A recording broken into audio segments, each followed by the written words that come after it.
Hello people, welcome back. वो video पता नहीं जैसे स्टॉप हो गया था, तो अब हम लोग को रेगुलेशन 24 से स्टार्ट करना है। ये हम लोग LODR कंटिन्यू करें, ठीक है ना। तो हम लोग को रेगुलेशन 24 से स्टार्ट करना है। अच्छा, रेगुलेशन 24 में किस बारे में बात हो रही है? Corporate governance requirement with respect to subsidiary companies of listed company. इसका मतलब जो सब्सिडरी कंपनी है, लिस्टेड कंपनी की जो सब्सिडरी कंपनी है, उसमें क्या क्या कॉर्पोरेट गवर्नेंस रिक्वायर्ड है। अब ये ना दो पार्ट्स में डिवाइडेड है आपका, दो पार्ट्स में आपका डिवाइडेड है। पहला जो है आपका, ये बात हो रही है मटेरियल सब्सिडरी की, और दूसरा जो बात हो रही है वो बात हो रही है मतलब अदर देन मटेरियल सब्सिडरी। तो मटेरियल सब्सिडरी के क्या क्या पॉइंट्स हैं?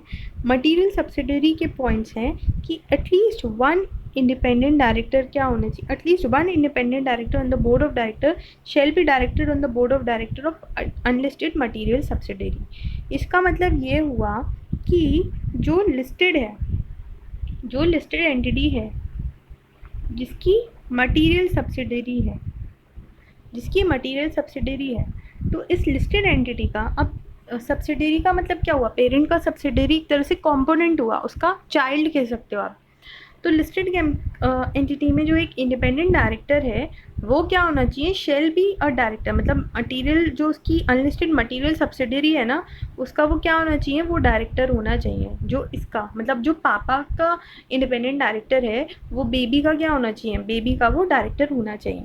ठीक है, ये थोड़ा सा अजीब हो गया, but in our language listed entity का जो इंडिपेंडेंट डायरेक्टर है, that should be a director in the board of directors of a material unlisted material subsidiary. अब ये तो लिस्टेड है, लेकिन जो उसकी सब्सिडरी वो अनलिस्टेड है, तो इसलिए लिस्टेड वाली का इंडिपेंडेंट डायरेक्टर क्या होना चाहिए? मटीरियल सब्सिडरी का, अनलिस्टेड मटीरियल सब्सिडरी का बोर्ड ऑफ डायरेक्टर होना चाहिए, बोर्ड ऑफ डायरेक्टर का पार्ट होना चाहिए। टर्म मटेरियल सब्सिडरी का मतलब क्या हुआ? जिसकी जो इनकम या नेटवर्थ है वो 20% ऑफ द कंसोलिडेटेड इनकम या नेटवर्थ से ज़्यादा है ऑफ द लिस्टेड एंटिटी। इसका मतलब जब वो सपोज जो इनकम है वो 100 करोड़ है एक लिस्टेड कंपनी की, लिस्टेड एंटिटी की, तो इस 100 करोड़ का, इस 100 करोड़ की इनकम का अगर मोर देन 20%, मोर देन 20% मतलब 100 करोड़ क्या कंसोलिडेटेड इनकम है। अब वो कंसोलिडेटेड इनकम में जो पेरेंट है उसके साथ में जो भी उसकी सब्सिडरी या जो भी उसके एसोसिएट है, सबका मिला जुला के 100 करोड़ बन रहा है। अब ये जो 100 करोड़ है, ये अगर एक ही स्पेसिफिक सब्सिडरी से, एक ही स्पेसिफिक सब्सिडरी से 20% से ज़्यादा आ रहा है, तो हम बोलेंगे कि ये क्या है? ये एक मटीरियल सब्सिडरी है, ये एक मटीरियल सब्सिडरी है। ठीक है ना। तो greater than 20% of the material subsidiary, greater than 20% of the income और नेटवर्थ अगर किसी उससे आती है तो उसको हम मटीरियल सब्सिडरी बोलते हैं। तो अगर ऐसा कुछ है तो इंडिपेंडेंट डायरेक्टर जो है वो डायरेक्टर होना चाहिए। तो फर्स्ट पॉइंट जो है आपका ओवर हो गया।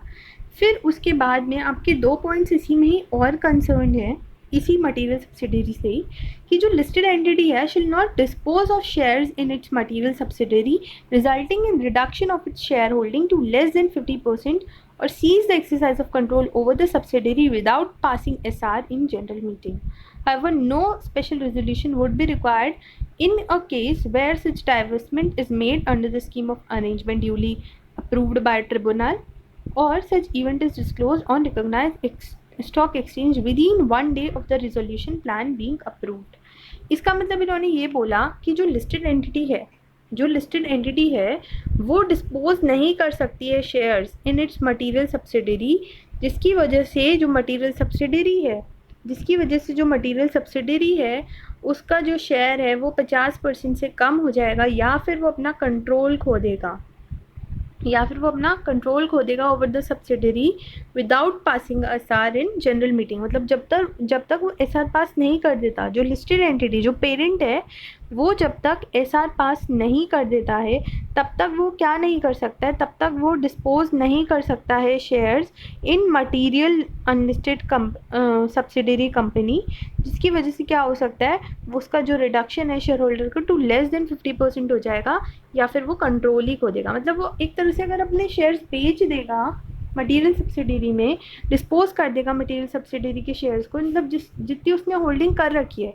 सपोज आप सब्सिडरी कब बनते हो, मतलब एक सब्सिडरी कंपनी कब बनती है, किसी भी कंपनी की एक सब्सिडरी कब बनती है, जब पेरेंट कंपनी 50% या उससे ज़्यादा शेयर होल्डिंग रखता है उस कंपनी में। तो अगर आपने 50% से ज़्यादा ही अपने शेयर जो है वो डिस्पोज कर दिया, या फिर जो शेयर आपने मतलब उस मटीरियल सब्सिडरी का ले रखा था वो आपने डिस्पोज कर दिया, उसकी वजह से क्या हुआ, आपका 50% से ज़्यादा शेयर खो गया। या फिर आपने क्या करा, आपने कुछ ऐसा कर दिया जिसकी वजह से आपका कंट्रोल जो था सब्सिडरी से वो चला गया। तो आप ऐसा तब तक नहीं कर सकते हो जब तक आपको स्पेशल रेजोल्यूशन आप ना ले लो। लेकिन आप एक स्पेशल रेजोल्यूशन लेने की आपको तब ज़रूरत नहीं है अगर ऐसा डाइवर्समेंट कोर्ट ने दिया हुआ है, ट्रिब्यूनल ने दिया हुआ है, या फिर आपने कोई ऐसा इवेंट जो है वो डिस्क्लोज कर दिया है रिकॉग्नाइज्ड स्टॉक एक्सचेंज को with in 1 day of the resolution plan being approved. मतलब जिस दिन ये रेजोल्यूशन प्लान अप्रूव हुआ था उसके एक दिन में ही आपने क्या बता दिया, उसके एक दिन में ही आपने इवेंट को है जो रिकॉग्नाइज्ड स्टॉक एक्सचेंज में डिस्क्लोज कर दिया है। ओके, तो इन दोनों ही कंडीशंस में you do not need to pass any kind of SR.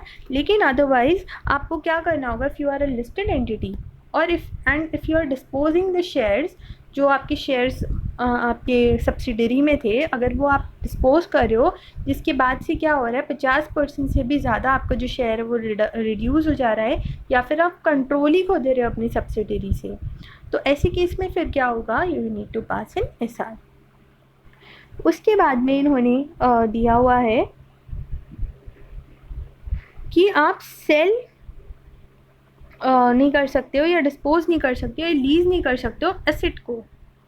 Cell नहीं कर सकते हो, डिस्पोज नहीं कर सकते हो या लीज नहीं कर सकते हो एसेट को to more than 20% of the assets of material subsidiary on an aggregate basis during a financial year. इसके लिए भी आपको क्या लेना पड़ेगा, एसआर लेना पड़ेगा। मतलब अगर आप मटीरियल सब्सिडरी के जो मटीरियल सब्सिडरी में आपके शेयर्स हैं उसको सेल कर रहे हो, डिस्पोज कर रहे हो या लीज पे दे रहे हो, 20% से ज़्यादा टोटल एसेट, 20% से ज़्यादा टोटल एसेट जो आपकी मटीरियल सब्सिडरी में है, अब वो आपकी सब्सिडरी है, आप ही की तो एसेट्स हैं, तो उसको अगर आप सेल कर रहे हो, डिस्पोज कर रहे हो या लीज कर रहे हो 20% से ज़्यादा एसेट्स को जो मटीरियल सब्सिडरी में है, तो again you need to pass in SR. Okay, तो ये जो तीनों पॉइंट्स थे ये किसके थे, लिस्टेड कंपनी के थे in related to its material subsidiary, listed company के थे in relation to its material subsidiary.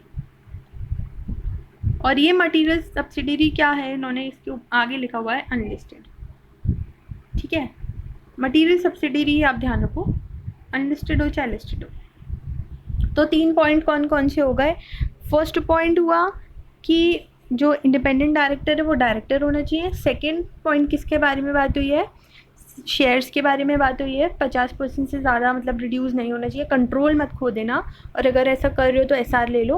और थर्ड वाला पॉइंट था सेल डिस्पोजल लीज नहीं करोगे एसेट्स ग्रेटर देन 20%, अगर ऐसा कर रहे हो तो एसआर पास करना है। और एसआर पास करने की 2 कंडीशंस कौन सी हैं, जब आपको एसआर पास नहीं करना है अगर वो अप्रूव किया हुआ है ट्रिब्यूनल ने, या फिर अगर आपने रिकॉग्नाइज स्टॉक एक्सचेंज में एक दिन के अंदर अंदर आपने बता दिया जब आपने ये प्लान जो था वो अप्रूव किया था। ठीक है, तो ये आपके जो हैं ये 3 पॉइंट तो आपके रेडी हो गए। उसके बाद में आपके बाकी पॉइंट्स क्या कहते हैं, बाकी पॉइंट्स आपके ये कहते हैं जो ऑडिट कमेटी है लिस्टेड कंपनी का वो क्या करेगी, वो रिव्यू भी करेगी the financial statements in the particular investment made by the subsidiary company. मतलब जो पापा की ऑडिट कमेटी है वो सब्सिडरी के भी क्या करेगी, रिव्यू करेगी फाइनेंशियल स्टेटमेंट्स को। फिर थर्ड पॉइंट क्या बोलता है, जो मिनट्स हैं board meetings of the unlisted subsidiary shall be placed at the meeting of the board of the directors of the listed company. अब जो मिनट्स होते हैं वो क्या होते हैं, वो एक तरह से क्विक बाइट्स होते हैं कि जो मीटिंग थी उसमें क्या क्या हुआ था। तो अब क्योंकि जो लिस्टेड एंटिटी है वो पेरेंट है, अब वो पेरेंट है तो उसके अंदर ही सारी चीज़ें इनकॉर्पोरेटेड होंगी, जो भी उसकी सब्सिडरीज हैं, जो भी उसकी एसोसिएट्स हैं।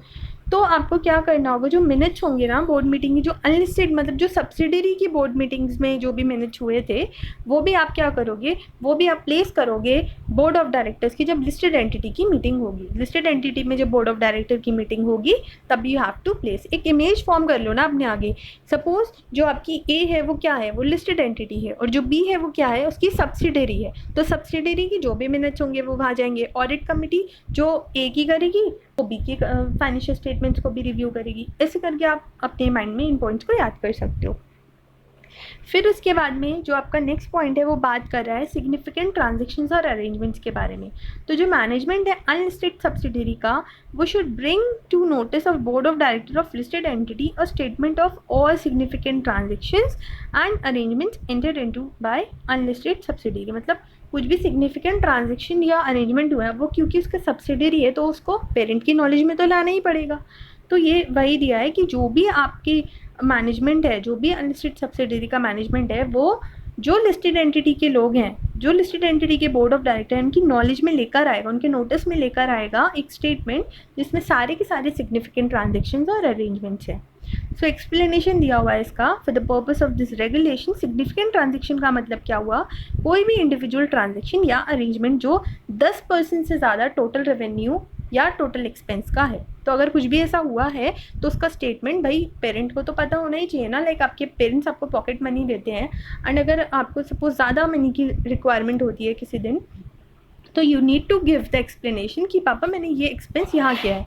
सो this is the same way is applicable to here also कि अगर कोई भी सिग्निफिकेंट ट्रांजेक्शन है, इवेंट है, सिग्निफिकेंट ट्रांजेक्शन मतलब greater than 10% of the total expense या टोटल रेवेन्यू, तो ऐसे केस में what you have to do, you have to give the statement and bring it to the notice of the board of directors of listed entity.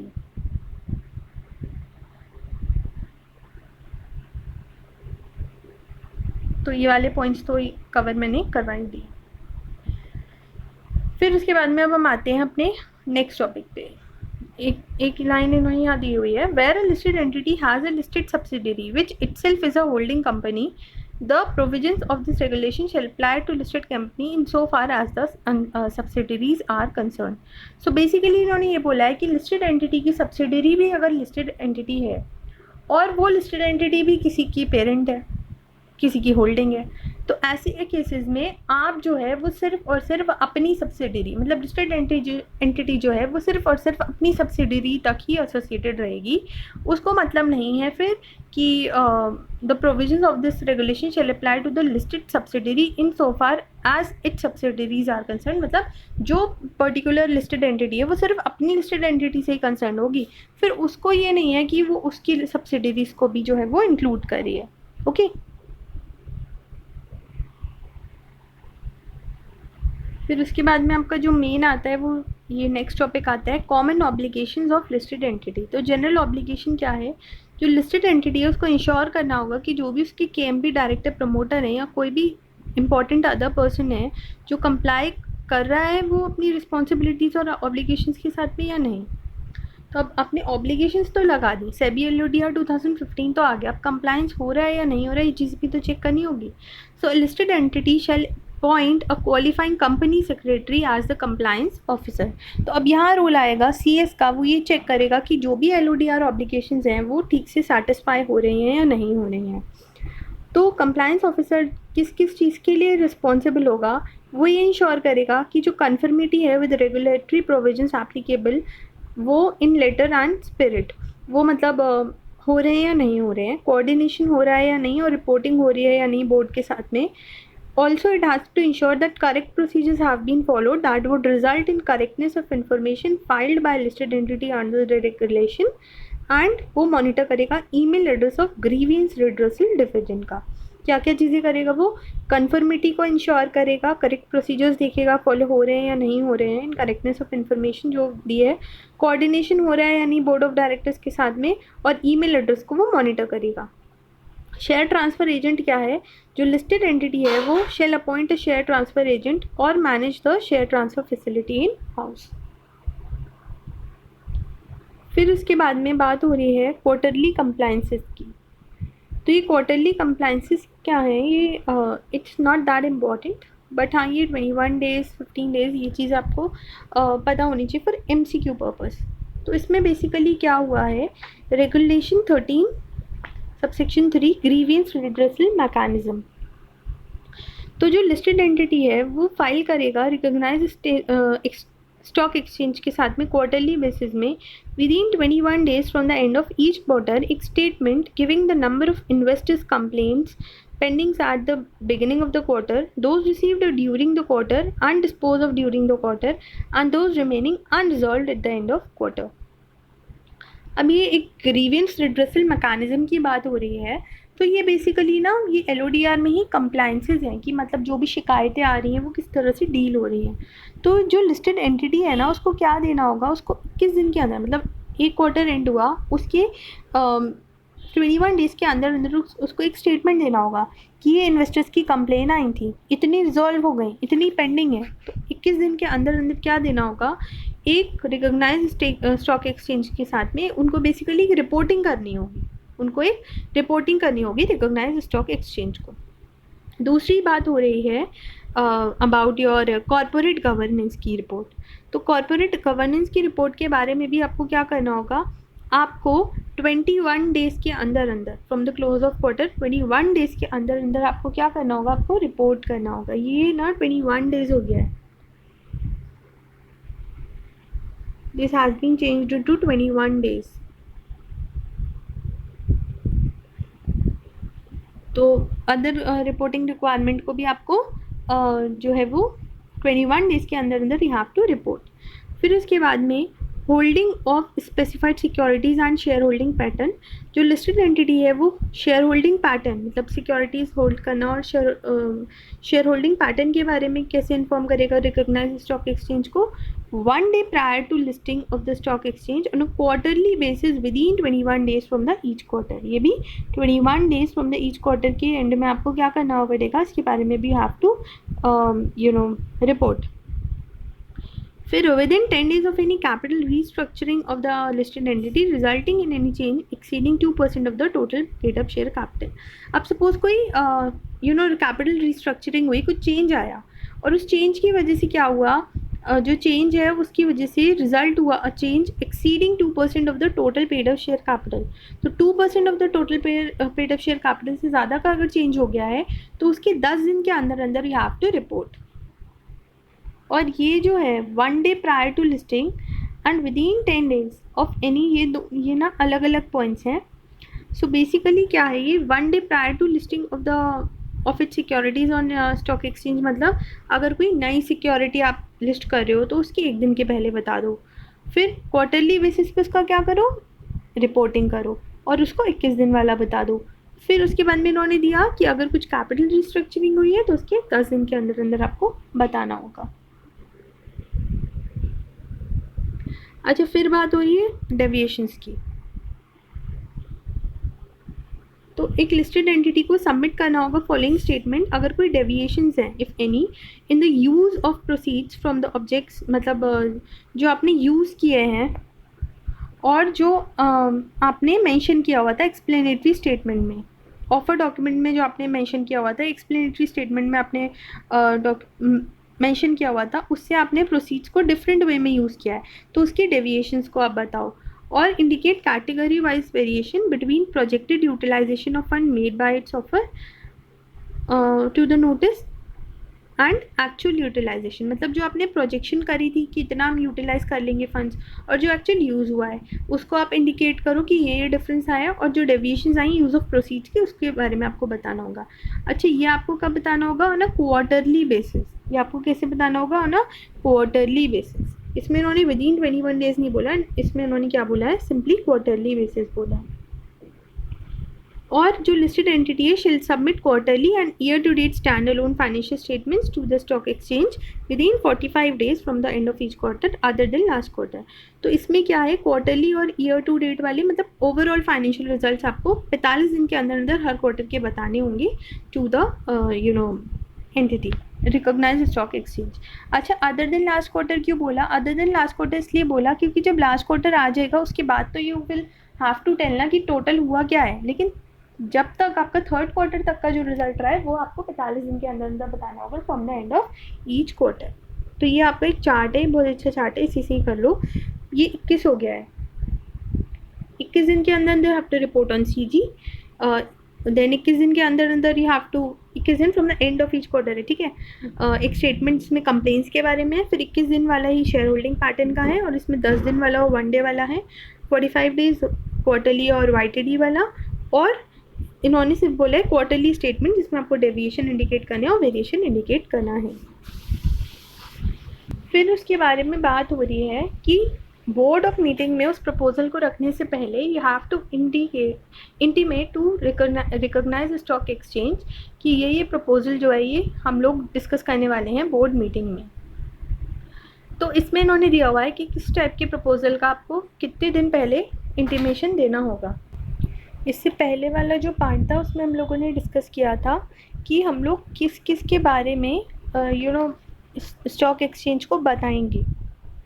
तो उसमें हमें statements और reports के बारे में था। अब ये क्या बात हो रहा है, ये हमें प्रायर इंटीमेशन देना होगा रिकॉग्नाइज स्टॉक एक्सचेंज को कि ये प्रपोजल्स हम मीटिंग में डिस्कस करने वाले हैं। तो पहली चीज़ है, तो उसके मतलब कुछ दिन पहले हमें इंटीमेट करना होता है आरएससी को कि ये प्रपोजल जो है ये हम लोग डिस्कस करने वाले हैं बोर्ड मीटिंग में।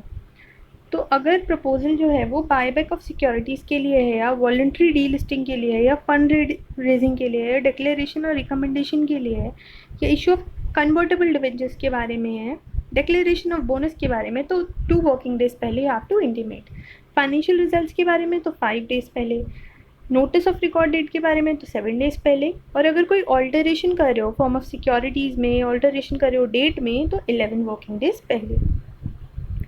फिर अब बात हो रही है कंप्लाइंसेस के बारे में। अब कंप्लाइंस आपने करा है या नहीं करा है उसकी भी तो रिपोर्ट जानी चाहिए ना, तो स्टॉक एक्सचेंज के पास में। तो अगर आपने within 60 days from the end of financial year आपको क्या करना होगा, you have to report about the entity to submit audited standalone financial results for the financial year along with audit report and the statement of impact of audit qualifications. जो 45 days वाला था report के बारे में आप बताओगे year till date और overall financial results, तो उसी का यही पूरे साल का हो जाएगा। यहाँ जो इससे पहले वाले में था ना आपका 45 डेज़ के अंदर अंदर आपको बताना होगा स्टैंड अलोन फाइनेंशियल स्टेटमेंट्स के बारे में, अब यहाँ पे पूरे साल का हो रहा है। तो पूरे साल का with in 60 days from the end of financial year, वो आपने देखा होगा वो पॉइंट था ना 45 days other than last quarter, from the end of every quarter 45 days other than last quarter. तो लास्ट क्वार्टर जो है वो लास्ट क्वार्टर का हमें अलग से देने की ज़रूरत ही नहीं है, वो तो आपका पूरे साल वाले में इंक्लूड हो जाएगा। तो यही है, आपको 60 डेज़ के अंदर अंदर जब आपका फाइनेंशियल ईयर एंड हो गया उसके 60 डेज़ के अंदर अंदर आपको जो भी ओवरऑल फाइनेंशियल ईयर के रिजल्ट्स हैं उसकी रिपोर्ट आपको दे देनी है। फिर सबमिट टू स्टॉक एक्सचेंज या public on website a copy of annual report जो शेयर होल्डर्स को भेजिए with the notice of AGM. AGM के नोटिस के साथ में जो भी एनुअल रिपोर्ट शेयर होल्डर्स को भेजी है, ठीक है, उसके बारे में भी हैव टू कंप्लाई आपको करना होगा not later than the day of commencement of its dispatch to shareholder. मतलब जिस दिन आपने शेयर होल्डर्स को डिस्पैच कर दिया उसी के ही दिन, मतलब उसी दिन आपको क्या करना पड़ेगा, वेबसाइट पे भी प्लेस करना होगा और स्टॉक एक्सचेंज को भी बताना होगा। अच्छा, in the events of any changes to annual report, अगर कोई एनुअल रिपोर्ट में चेंज हुए हैं या कोई कॉपी जानी है रिवाइज्ड कॉपी डिटेल्ड एक्सप्लेनेशन के साथ में, तो वो आप 48 आवर्स ऑफ एजीएम के अंदर अंदर आपको भेजना होगा। तो क्या क्या कंप्लाइंसेस हैं, audited financial statements within 60 days from the end of financial year, और साथ में annual report along with notice of AGM not later than the day जब वो कमेंसमेंट हुआ है शेयर होल्डर्स को डिस्पैच करने का, तो शेयर होल्डर्स के साथ में आप स्टॉक एक्सचेंज को भी बता दो, वेबसाइट पे भी प्लेस कर दो। और अगर कोई चेंज हुआ है तो रिवाइज्ड चेंजेस के साथ में डिटेल्ड एक्सप्लेनेशन के साथ में 48 आवर्स ऑफ एजीएम आपको क्या करना होगा, you have to tell about it.